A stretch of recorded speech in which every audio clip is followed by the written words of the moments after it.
Welcome in, everybody, to another episode of the Full Press Saints podcast of the Full Press Coverage Network. Alec here, along with Dayton. We have a very special, not special, just your typical post-draft coverage episode. We've had a lot of time to break down and or debate what the Saints were doing on draft night. We'll get into that first round selection of defensive end Peyton Turner, along with the rest of the Saints 2021 draft class. But first, make sure you follow us on Twitter at SaintsFPC.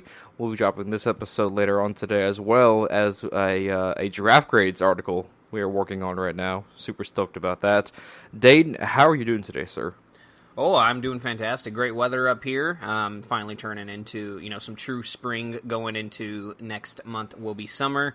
Full NFL offseason ahead of us. Obviously, more free agents will be signing now that the draft is over. Teams have been able to fully evaluate their roster now after the draft. They'll be going after some free agents. I know the Saints have some people in mind. Unfortunately, they only have $220,000 in cap space right now, so they can't really sign nobody quite yet. But if some extensions come through, maybe even some more restructures and or cuts, I doubt that'll happen, but extensions will definitely help give us some cap room. But no, I'm doing great. I'm excited to talk about this draft. We've had about a week to digest the first round pick, and we've had quite a few days to digest the entire draft as a whole. I hope everybody listening enjoyed watching the draft, whether or not you liked the picks or not. I still hope you had a fun time because, the NFL draft is a spectacle in the sports world, and we were able to witness fans, again, go to the draft after having a pretty much in-home Roger Goodell reading the picks from his chair draft last year. We actually got a full packed house there in Cleveland. Really cool to see. I don't know how I really felt about the fans coming up and sitting in his chair on the stage. I thought that was kind of weird. I liked the idea of bringing a fan up on stage during the pick, but the whole chair thing, I was just it's kind of weird. Roger Goodell, man, he's got a weird thing with that chair. I don't know. Yeah, because I understand why the chair was there, because, I think last year, through rounds 5 through 7, he was literally sitting there recliner, just reading the card. Exactly. So I get the gimmick, but at the same time, I felt that was unnecessary in a way, because it's like, okay. Just a little bit. But nonetheless, it was an exciting NFL draft. Players were there in person to hug Commissioner Goodell. Yep. As well as fans were there to boo Commissioner Goodell, which is my favorite personal tradition of the NFL draft. The booing of Roger Goodell.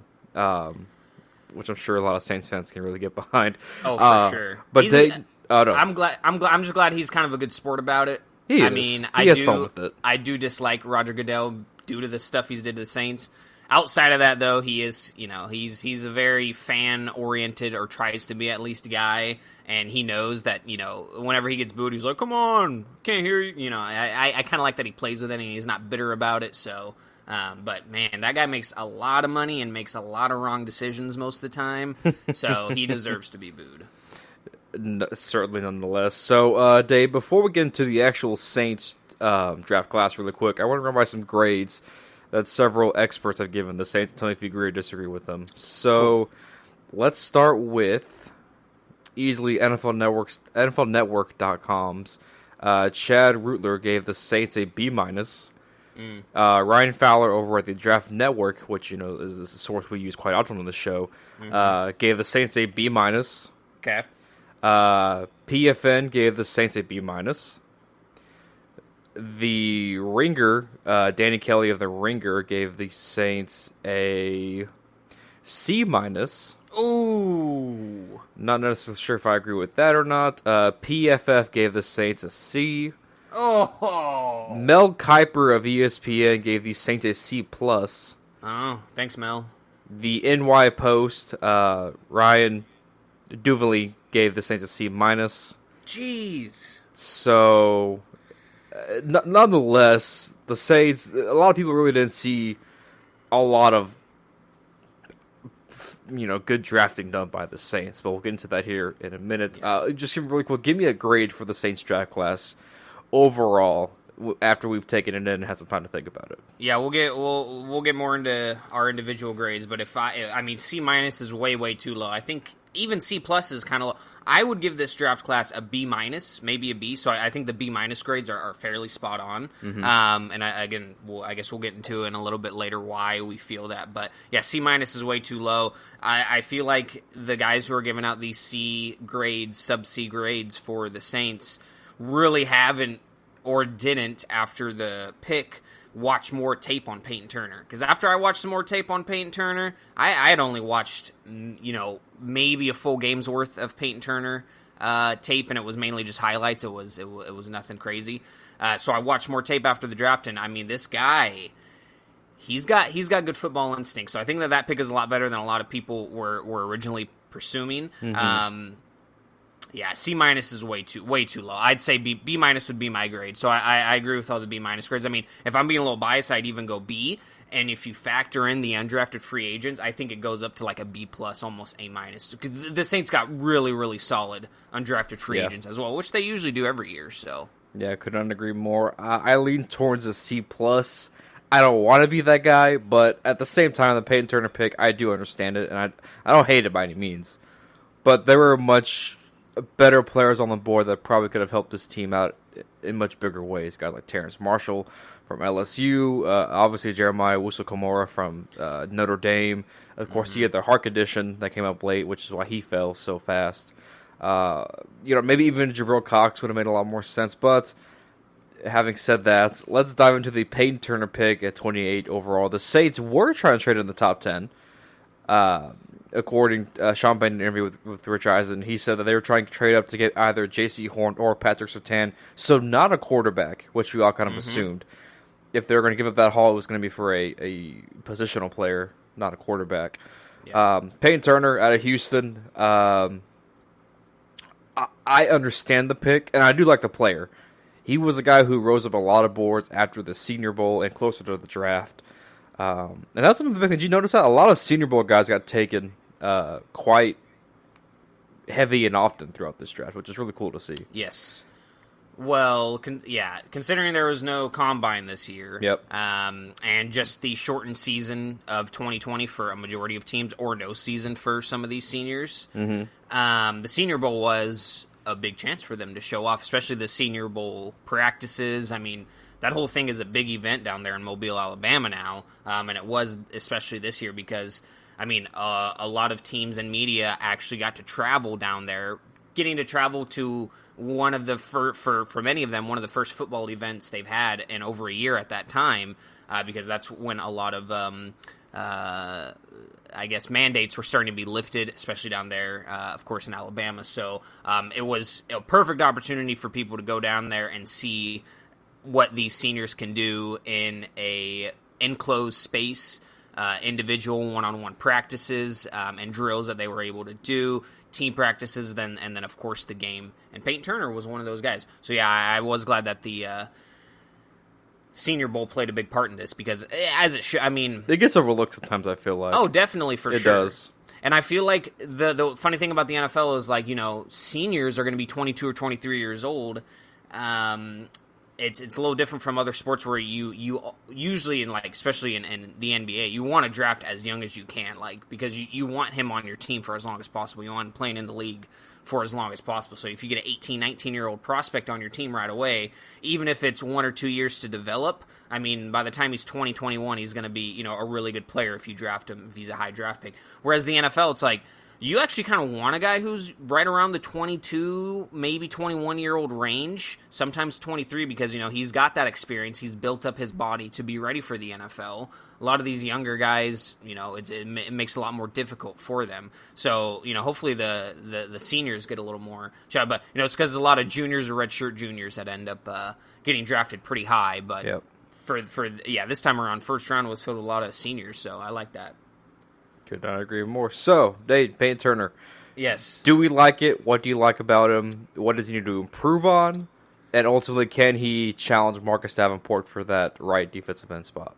Speaking of seniors, we got Peyton Turner. I definitely think he can challenge Marcus Davenport, especially if Davenport is not able to stay healthy. Again, I think that may be a big reason for this. how healthy can Marcus Davenport stay? He's just missed too many games with a lot of dinging injuries, and when he is in games, Marcus Davenport is 6'7". You should be able to see him on just about every single play. When he's playing, just not the case. It doesn't happen too often. Now, when you see Peyton Turner play, great size. He's 6'5", 270 pounds, 35-inch arms. You know that he's in the game, and it's partially because of his football instincts and his nose for the ball. That is what I absolutely love about this guy. He doesn't bite on play fakes. I mean, the dude understands. He's pretty disciplined. He's able to get after the football. He's great in run support, which obviously the Saints love to have there on the defensive line. Partially what makes Cam Jordan one of the most underrated players, even though he didn't pile up a lot of sacks last year, even the year before. He is one of the best run-stopping defensive ends, in the NFL.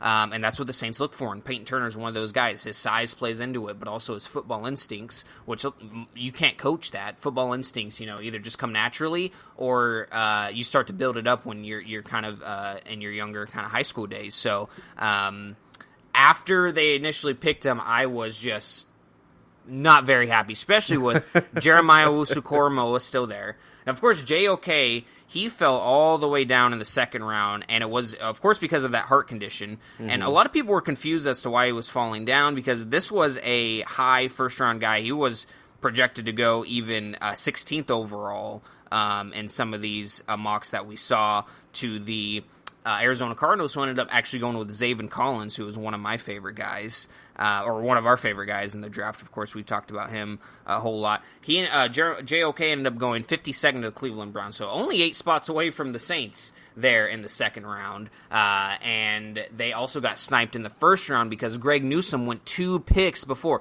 Greg Newsome and JOK both went to the Browns only a few picks before the Saints were on the clock. That hurts, man. I really would have loved Greg Newsome. I can't believe Greg Newsome fell to 26. That's just kind of how the board worked, though. Cleveland had a really great draft class. Let me add that real quick. Oh, Cleveland had fantastic. And they're taking the risk on JOK, and props to them, because that's super smart for them, because they can play him either as a linebacker or a safety in their defense. So they got a versatile guy. But anyway, back to Peyton Turner. Kind of just surprised when they selected him, because I really was thinking it was going to be JOK, or even I was thinking even they were going to reach on either Eric Stokes or Tyson Campbell, one of the Georgia cornerbacks. Of course, Stokes went 29th to the Packers, and then Tyson Campbell was the first pick of the second round to the Jaguars. So they both went a little bit after. We all had the Ryan, the at Dab Boy Wolf reaction. Yes. Who? Yes. Who? And then we all just fall back laughing like, this screams New Orleans Saints to me. Yeah, because I hadn't mocked Peyton Turner to any team. I did like a full 3-round mock draft on. Was he a day 2 guy then for you? Yeah, he was a day. He was like a mid round 3 guy for me. But, and it's just because he's a raw prospect. But I admittedly hadn't watched much tape on him. But after watching tape on him, I can definitely see it. 10.5 tackles for loss and 5 sacks in 2020. Limited games due to hand and knee injuries, and he also tested positive for COVID. He had 42 tackles, but no sacks in 11 games in 2019. And, other notes from watching his tape, he's not afraid of initiating contact, and he can also use his speed to get around blockers. Because he didn't run his 40 at his pro day, but he had a 4.31 shuttle and almost 7 flat 3-cone drill. So pretty decent for his size. 23 bench reps, 35.5-inch vert. I think that he needs a year to fully develop, maybe 2. But Saints got Davenport, they got Cam Jordan, they have Carl Granderson back there too. But even though this didn't fit the immediate need for the Saints, it does fit a need because of the loss of course, Trey Hendrickson and free agency. So even though it wasn't the pick I wanted, I still think it's a solid pick. I originally gave it like a C. I give this pick a B+. Maybe a B. I might be a little too optimistic right now, but I give it a B+. Okay. I will be the negative one in this conversation. Please do. We need a little flavor. Little. Look, I give this a C+ pick just because, yes, I do see the upside potentially with Payton Turner, but at the same time, didn't we say the same things about Marcus Davenport in 2018 when the Saints traded up to get him? I didn't. I had never even. I was like, oh yeah, this guy's a freak, but like, what else does he have? But you're right, other people did, and that was the thing too. It was trading up for him, like giving up another first round. It was like really? Sitting at 28. I understand it, and like you said, it wasn't. Defensive end wasn't an immediate need, but at the same time, the Saints did address those needs later in the draft. I think. I just would not have made the pick of Peyton Turner. I mean, Dan Brugler from The Athletic had him rated as the 9th best overall defensive end in the draft, which means he's probably available late second, early third. You probably could have nabbed him there. But hey, if Sean Payton feels that much confidence, if Sean Payton, Mickey Loomis, and Jeff Ireland feel like that's the guy they need, I'm not going to question it. Usually they are spot on when it comes to the draft, so we'll see. Besides, we are always a day 2, day 3 undrafted free agent guy. We never really hit in the first round all that much. Anyways, so having said that, they in the second round, the Saints sit. They take Pete Warner, linebacker out of Ohio State. This is a guy we actually had mocked in our mock draft. Yes. And to me, he reminds me so much of former New Orleans State Scott Shanley. That's the comp I see. He's a guy who can do a little bit of everything. He's not the best at run stopping or pass coverage, but he could do a little bit of everything at a average level. And I think that's just what the Saints need for a linebacker too. We don't need a guy who can be the next, Derek Brooks or Ray Lewis. We need a guy who could just play competent football next to Demario Davis. And Pete Warner is that guy. I love this pick.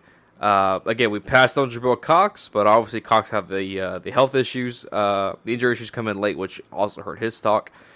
So I understand the safe pick of Pete Warner. I like it personally. I give this a solid B in my books. Oof, man. Okay. Well, I agree with you. I like this pick. Maybe my draft grades are just real biased. I'll get to my grade in a second, but I like this pick a lot. This is another need for the Saints, of course, with Quan Alexander's future with the team. In doubt now with the Warner pick, I think. Exactly, yeah. Pete Warner, I can see Scott Shanley. Pete Warner, he doesn't really remind me of him, but I think Pete Warner is the Craig Robertson replacement and then some. Robertson, of course, he's just he's a free agent right now, but he's probably going to retire really soon. He's up there in his mid to late 30s. Hey, Mean Green. And the reason I say that is Pete Warner can not only kind of fill his shoes as a Sam linebacker, because that's what he's oriented to play, but also Pete Warner, I think, has the potential to excel at special teams as well.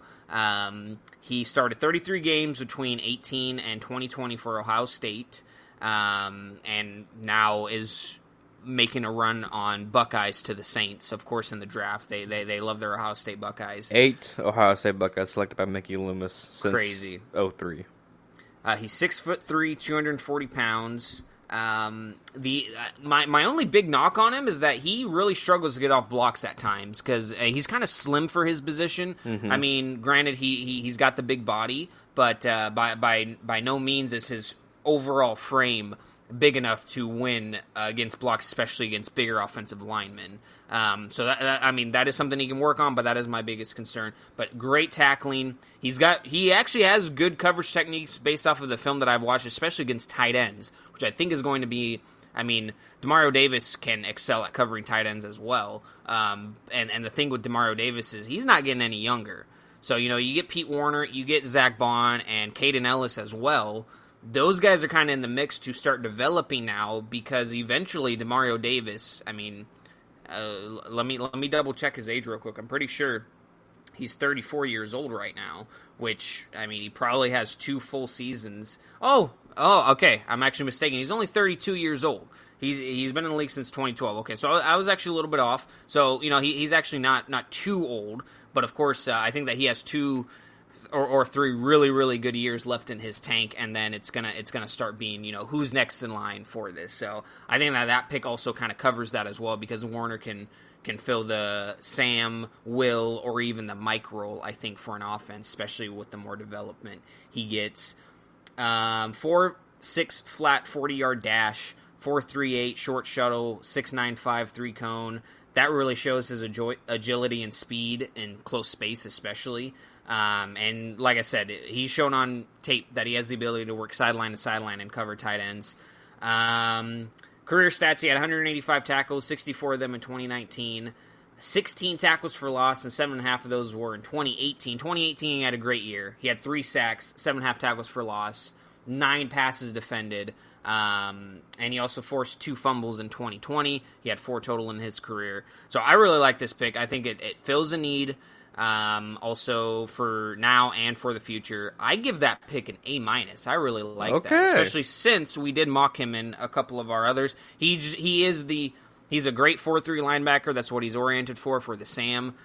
Covers, check that for the Saints. They have that scheme and they need that role. And he's a blue chip prospect out of Ohio State. Check. Saints love that. I think that this and the Turner pick obviously screams Saints, but this Pete Warner pick more so than Turner. And Warner just kind of fell into their laps. Because, obviously the Saints moved up multiple times the rest of the draft, so I feel like they might have been flirting with trying to move up for somebody there, but I'm glad they stayed put, and they got a good prospect, so I like the pick a lot. Yeah, could not agree more. Now, speaking of trading up, the Saints finally moved up in the 3rd round. They moved up to 76, selected Stanford's corner, Paulson Adebo, a guy I watched play in high school personally. He was a wide receiver corner hybrid. He committed to Notre Dame originally, but then transferred to Stanford.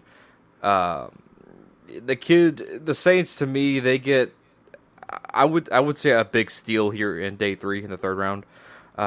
He's long, athletic.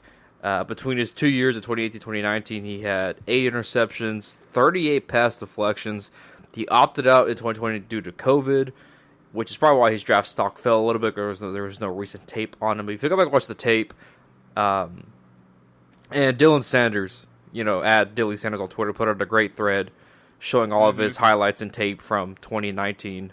So if you guys go watch that, get a little more, film, get a look at him. But I like this kid a lot. He, to me, could come in right now and be the day 1 starter opposite of Marshawn Lattimore on the left side, and he is a strictly boundary left corner. And I love this pick so much. Because the Saints, they didn't address corner in day 1 or day 2, but they finally get their guy in day 3, and I feel like this kid could be the guy we see opposite Marshawn Lattimore week 1. So I give this, I give it a solid A-. How about that? I like it. I really do love this pick a lot. Good. I don't want you to change your pick for me, though. I mean, I'm very high. I wasn't. Okay, good. I'm very high on Adebo. Yeah, I wasn't criticizing you for your picks earlier. I was just like, I think our grades are just loaded. But no, I 100% agree with you. Not only will he be able to start right away, I think he is going to be a starting cornerback for this team for a long time to come. And I mispronounced his name the couple times we had talked about him in the on the pod. Paulson Adebo, I had kept saying Adebo, but it is Paulson Adebo, also a guy that Ross Jackson loves, and yes, check out Dilly Sanders' thread on him. He also has one on Quan Baker, the Saints' 7th round pick out of South Alabama. But for Adebo, yeah, only 21 games total played in college, but he excelled in both of those seasons. He was all Pac-12 honors in 2018 and 2019. 2018 was his redshirt freshman season.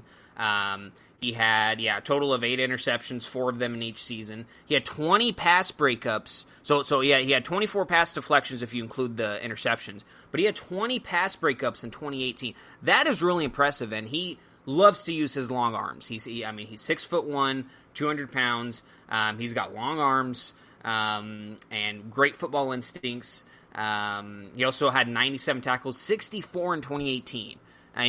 He's not afraid of physicality. He's not afraid to initiate contact, kind of like Peyton Turner. I think that's what the Saints love. They love guys who really aren't afraid to initiate any sort of contact because they know at the next level that's what you need to do to win battles and set the mood, or I should say set the tone for your team, not the mood. But he missed 3 games in 2019 due to injury.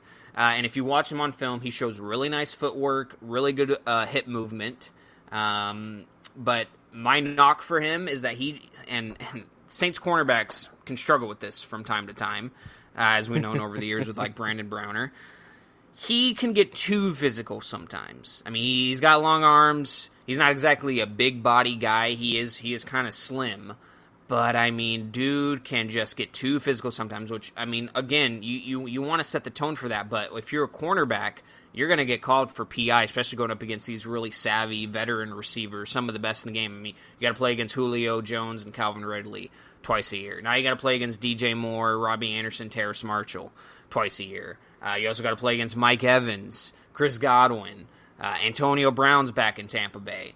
So you got to play against really, really good wide receivers twice a year. And, if you get too handsy, you're going to get called for penalties. And Saints, well, we know all too well about cornerbacks getting called for pass interference and it, ruining games, essentially. So you don't want that happening, but that is something that the Saints can coach up on. Chris Richard being there will be great.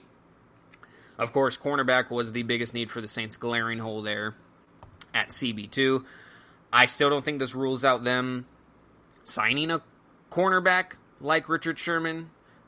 Casey Hayward already signed with the Raiders, so that's out of the question. Richard Sherman really is kind of the last guy left that I kind of want. And it also takes the Raiders off Sherman's list. Yeah, that's true too. That is good. I mean, I think that they went with the better overall cornerback, but Richard Sherman I think would definitely fit with what the Saints want to do with having him mentor. And, of course, Adebo, Stanford guy. Sherman, Stanford guy. I mean, it almost makes a little too much sense for me. But, yeah, I like this pick a lot. Adebo is a good press man cornerback, which is what the Saints love to play a lot of the time. Mm-hmm. He's got the length. I give this one a B+. And the only reason I give it a B+ is just because, I mean, Adebo just has only 21 games to go off of. And again, he can be too physical sometimes, okay. and if that can cause problems for the Saints secondary, then that's not going to be too good. But yeah, he definitely has the potential to start right away, and then some for years to come. So, okay, so now let's get to probably the most head scratching pick of the draft, and that says a lot because Peyton Turner went the first. But Ian Book, quarterback out of Notre Dame, went in the 4th round, 133rd overall. This one was interesting to say the least, right?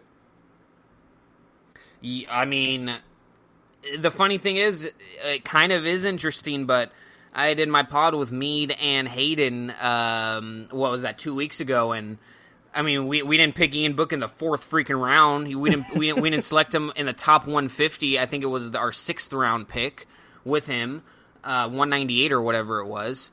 But holy cow, a 4th round pick on Ian Book. I mean, Hayden said it perfectly. He is Sean Payton's prototype quarterback. He's smaller, very athletic though, not a strong arm. But you don't pick him with a top 150 pick. I don't know. I think the earlier runs on quarterbacks, both in the 1st and then the 2nd round, really, or no, 3rd round, 1st and 3rd round, really kind of forced the hand for the Saints to be like, well, Ian Book's probably going to go sooner than later, so we might as well grab him. I don't know. I would have picked the kid out of Stanford before I picked Ian Book. Yeah, I think he was gone by then, though, unfortunately. But because he went, Davis Mills went 67th to the Texans, if I remember correctly. So, I mean, I would have loved Mills. I would have also I would pick Jamie Newman. Yeah, sure, Jamie Newman. I would pick Newman. Franks, maybe. Yeah. Because the trend with the Saints, which I forgot to mention, but the trend for all of the Saints draft picks was these guys had a RAS or RAS score of over 9. And if you guys don't know what RAS is, relative athletic score, if you go to MathBomb, either mathbomb.com or MathBomb on Twitter, he is fantastic. He has the system where he crunches all of the measurements and the drill times for all these guys, crunches them in, figures out the percentile for their respective positions, and then gives an overall RAS score between 0 and 10. Really, anything over 7 is really solid. And the Saints continue to pick players with RAS scores over 9. Peyton Turner, Paulson Adebo, Pete Warner, Landon Young, and Quan Baker all did. Ian Book was the only guy who did not have a RAS score of over 9, but Ian Book's RAS score was in the top 10 for quarterbacks in this draft. I think he was right around the 5th mark. So it's solid, but a guy like Felipe Franks had a RAS score over 9, physical, but the Saints do like their kind of undersized quarterbacks. But yeah, it definitely had scratching because I feel like Ian Book is best case scenario for Ian Book is he is a poor man's Drew Brees Taysom Hill hybrid. That's best case scenario. The athleticism of Taysom Hill, but at the same time, the size, arm strength, leadership of Drew Brees. And you got Brees spoke very highly of Ian Book when talking about Notre Dame football, since he's now doing Notre Dame games over on NBC. This is a guy Brees personally, and I'm sure Brees told Peyton, hey, if you're going to look at a kid in the later rounds, this is the guy you need to look at. Right. Which very well could be true. Yeah, Ian Book, I mean, he was a great leader at Notre Dame. He the came winningest quarterback of the school's history, right? Winningest quarterback in the history of Notre Dame. He kind of came into light when he took over in the Citrus Bowl against LSU his redshirt freshman year. And then after that, he just played lights out. Was able to lead them to the college football playoffs this past season. So, I mean, but again, quarterbacks in college, a lot different than quarterbacking in the NFL. Mm-hmm. It's just a whole different ballgame. But, I mean, he is head-scratching pick for sure, but he is, again, the Saints took their guys, prototype guys, whatever their system loves, whatever the coaching staff loves, the Saints continue to pick that in the draft. Ian Book is one of those guys. But I'm still not totally happy with it, so I still give it a C. It's definitely a C pick. I mean, the other guys that they could have went with, Amir Smith-Marset, Iowa wide receiver. They also could have gotten a D tackle out of Iowa, and Davion Nixon, who went a few picks afterwards. And Tyrese Gillespie was there, the Missouri safety. I think that those needs outweigh the need for a development quarterback right now. Mm-hmm. And you definitely, I think Ian Book, you could have got him later. I don't know if teams are actually going to go up for Ian Book. I feel like the Saints thought they were, but I don't really know if a team was. So I think the Saints could have won a different direction. So I might even give it a C- because of that. But it'll be interesting. I hope I'm wrong. I don't know. Ian Book, he just doesn't have an arm strength, man. He can't throw the ball outside the numbers. Yeah, and I mean, and to me, the one thing his game was this is the thing. If Ian Book is going to have any success in the NFL, the one place it's going to be is in New Orleans. Because you look at Notre Dame, you look at the way his game is built on anticipation and precise, getting the ball where it needs to be, and the timing is everything. And with Drew Brees and New Orleans, that's what this offense is based on. So if he is going to succeed, it's going to be here. And, just to keep in mind, Sean Payton is not named a starter yet. So this is going to be a totally open battle come training camp time. Jameis Winston, Taysom Hill, and now Ian Book in the mix. You never know. So we will see. I give this a solid C. I mean, if you like the quarterback, go get the quarterback, right? That's my motto. If the Giants like Daniel Jones in the first at 8 or whatever it was a couple years ago, six, you take him. If you like him, if that's your guy, take him. They took Daniel Jones at 6. I'm just saying. I still can't believe it. Neither can I. But I'm just saying, if that's your guy, go get your guy, and deal with it later. But to round out the last 2 draft picks for the New Orleans Saints, they traded up in the 6th round to take a Kentucky tackle, Landon Young, and in the 7th round, their final pick, they take Juwan Baker out of South Alabama, the wide receiver. I'm very excited about Juwan Baker. Let's talk about these last 2 guys here really quick here, Dave. What are your thoughts on them? Landon Young, kind of a meh pick. I mean, I don't hate it at all. Never can have too much tackle depth. Yeah, exactly. And the good thing about Landon Young is that he played left tackle majority of his career. I think all of his career actually. When for Kentucky, and then, but because of his size, he can either be kicked inside to play guard, or he can actually move over to the right tackle side. So whatever the Saints end up needing support in, of course, Teron Armstead and Ryan Ramczyk have been banged up separately over the last couple of seasons, but both also in the final year of their deals. Both in the final year of their deals, which is really interesting. So yeah, definitely can't have enough depth. But then again, I mean, they must have had Landon Young really high on their board. I think he's decent, but he just, I mean, his arms are a little short. He's very versatile, but he's a development guy as well. So, I mean, I think he's going to need a couple years before he's actually ready to be anywhere near a starter in the NFL. But I do like his versatility on the line. I love his size. He's 6'6", 310 pounds. But he just doesn't have the finesse, and he also struggles against actually good pass rush moves. And when you're in the NFL, you're going to face every pass rush move you can possibly, think of. Mm-hmm. So you got to be ready for them all, and he's kind of showed the lack of being able to prepare for that. Hopefully Ramczyk gets extended. Hopefully Armstead is able to be re-signed. But yeah, you're right. You can never have too much offensive line depth. But Kawaan Baker, love this pick, even though I would have preferred the Saints to go with, because Kawaan Baker is a slot receiver playmaker type guy. He's 6'1", but he definitely excels out of the slot. Check out Dilly Sanders' thread about him. I think it was fantastic because it is hard. It's hard to find tape for a South Alabama team, so I know you have to scrounge for that. I think Dylan mentioned that it didn't have all 22, so he had to use the TV broadcast version. He used the broadcast for it, which film is film. He's still got a great job. Exactly, film's film. But yeah, Kawaan Baker, great blocker as well, which is what the Saints have kind of been. Traquan Smith does well. Michael Thomas can as well. But Kawaan Baker. There's been nobody as aggressive with run blocking since Robert Meacham. Well, since I'd say Brandon Coleman was actually too, really good blocker, but it's definitely been a while, and it comes in spurts for the Saints. And that was a big part of Sean's offense too. I think Kawaan Baker is going to be a year from now hybrid playmaker for the Saints. I think he's going to be able to do stuff in the backfield. I think he's going to be able to do stuff out of the slot position. He's 6'1", so you can push him outside as well if you want to. But I almost would have preferred the Saints earlier, because I give this pick a B, and I give it a B because I would have almost rather them, just because I love Traquan Smith out of the slot and Deontay Harris is made for the slot as well. I would have loved for them to go with more of an outside type receiver earlier in the draft, possibly, but beggars can't be choosers. Saints needed some sort of wide receiver help. They traded back into the draft to get that. I enjoy this pick a lot. I still think it's solid, even though I would have preferred maybe a different prototype for that position. I think picking that position was good. And Kawaan Baker, small school guy who went under the radar, he definitely has the potential to be just a really solid playmaker for the Saints, both on the line and in the backfield. So I like that pick a lot. That's one of my favorite picks, definitely, of the draft. So yeah, I couldn't agree more. The Saints, as we know, the Saints hit on a little-known 7th-round receiver out of the University of Hofstra and one Marcus Colston.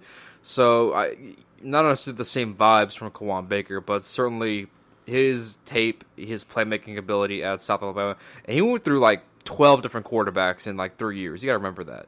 So many different quarterbacks at South Alabama. I think he's an excellent run blocker, and that is, as we mentioned, something that Sean's offense has been missing for a while. I'm perfectly fine with moving Traquan back to outside, because I think Traquan, to me, he's not necessarily a slot guy, but because of, Drew Brees' diminishing arm strength and whatnot, you had to be flexible, move Traquan around to benefit Brees. Now with Jameis and/or Taysom and/or Ian Book, I had to say it.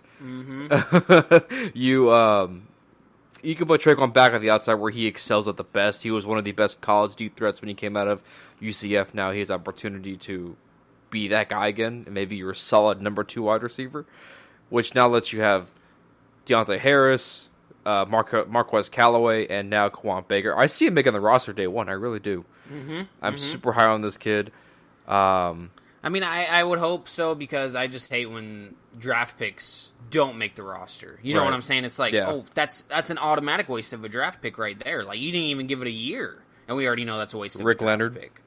Rick Leonard, man. And Rick Leonard was a reach anyway.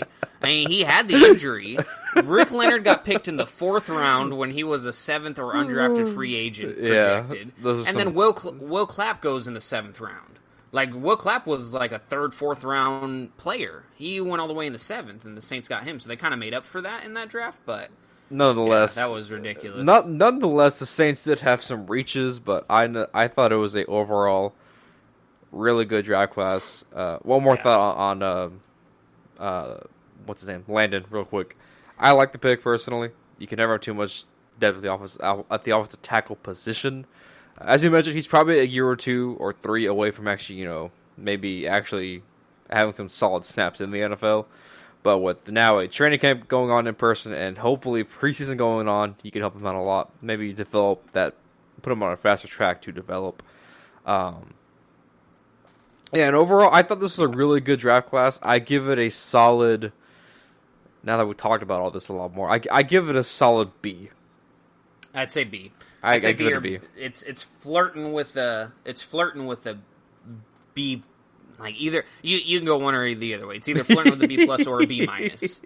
But I would say B. Let's stick with a B. I like B. I like it. I think there's a lot of potential. I mean, I know you reach for Peyton Turner, you reach for Ian Book, but nonetheless, if those are your guys, you're confident in, go get them. Yeah.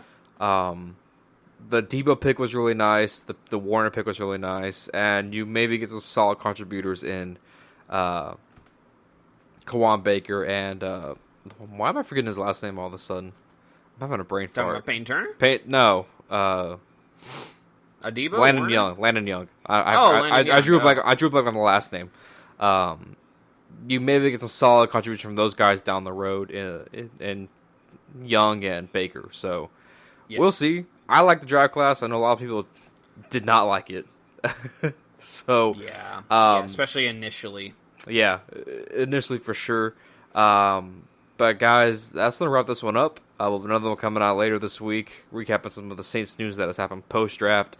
Make sure to follow us on Twitter at SaintsFPC. And if you guys have not yet, go check out the thread put up by Dylan Sanders. He's breaking down all the tape and film from the Saints draft class over on his Twitter at Dilly Sanders. Dayton, anything else before we sign off today? I also really like Tro Williams being signed as an undrafted free agent. I think that was a steal. Same with Dylan Soner, tight end out of Iowa State. I like who's the kid out of Tennessee, the corner? Bryce Thompson. Bryce Thompson, yes. Also, Eric Burrell, safety out of Wisconsin. Saints definitely went defensive, mainly secondary heavy there in the with the undrafted free agents, and I like it. So, great draft overall. Glad we were able to talk about it after we finally digested it, because our opinions were definitely different during draft weekend, and now they are, I think, a little more rational. So, to say the least, they were different. But that's going to wrap things up, guys. Dane, thanks for hopping on today, and be sure to stay tuned for another episode dropping later this week. This is the Full Press Saints podcast, signing off.